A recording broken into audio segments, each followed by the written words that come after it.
10. Hello students, myself Rakesh Kumar Pandey.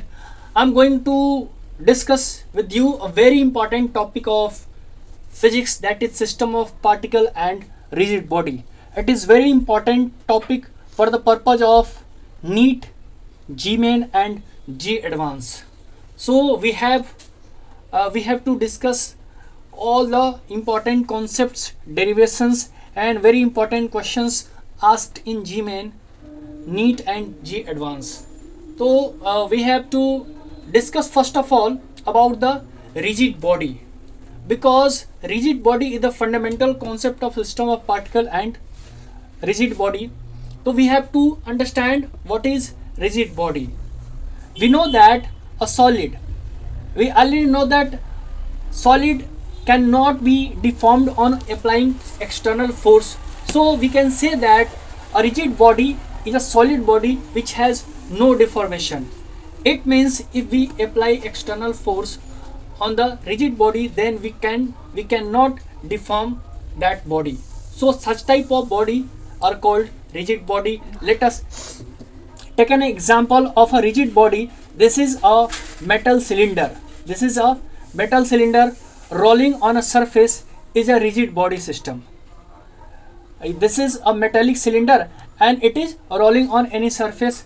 It can be example of a rigid body, because we can say that here the position of point A and B doesn't change with rolling of the metal cylinder, and position of each and every particle with respect to the axis remains constant.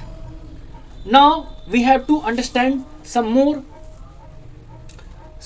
important concepts related to the rigid body. This is a rigid body.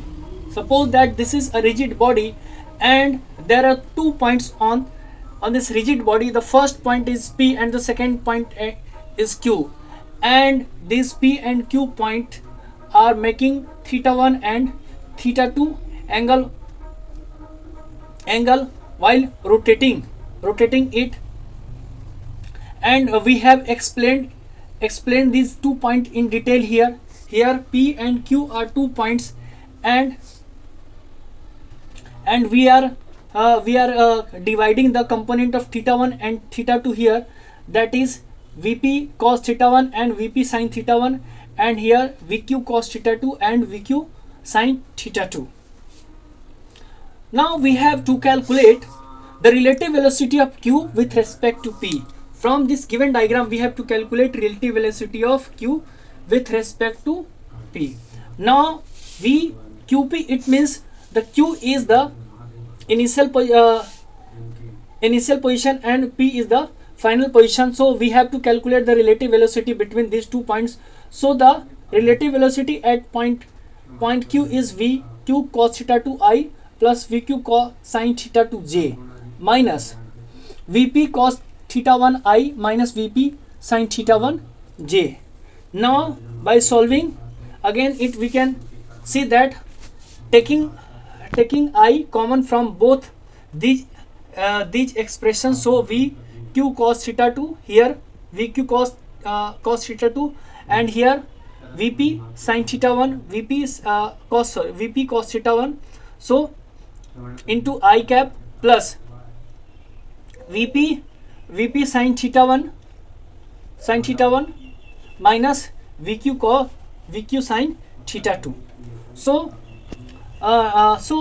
we have the new expression. Since velocity of separation is 0, because we know that this is a rigid body, and when this rigid body rotates about its axis, then the velocity of separation between the point P and Q is 0, because if it is a rigid body then velocity of separation is 0. Therefore Vp cos theta 1 and Vq cos theta 2 equals to 0.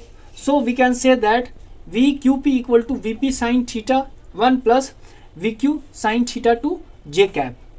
So we can see that here the relative velocity of Vqp, we get only the horizontal components. So from this from this derivation we can say that the relative motion is perpendicular to the line joining the points. It means on a rigid body there are 2 points P and Q, then and this object is rotating about its axis, then the relative velocity of P and Q is always perpendicular to the line joining the points.